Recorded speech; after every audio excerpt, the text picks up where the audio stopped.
चीन नुआ भूताणु पिलांकु करुछि आक्रांत। जानंतु कौन रही यार सिम्पटम। चीन रे द्रुत गति रे कायम लाउथबा नुआ भूताणु HMPV भारत रे मध्य चिंतार कारण होईछि।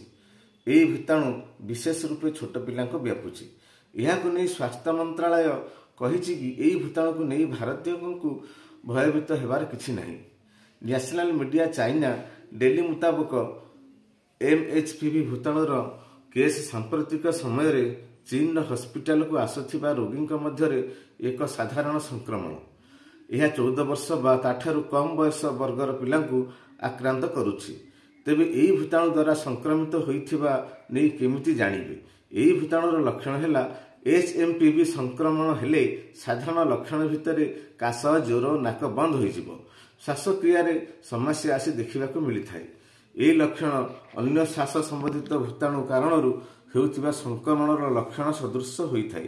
एथुरु ब्रोंकाइटिस और निमोनिया हेबार संभावना रही।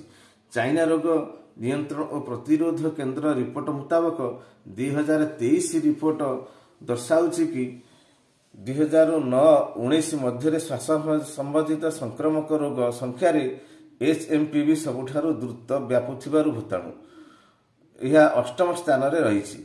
यार पॉजिटिविटी रेट 4.1%। यह केमिति व्यापी थाए। यह संक्रमित व्यक्तिर काशिबा और छिंकिबा द्वारा शरीर को देई जाई थाए।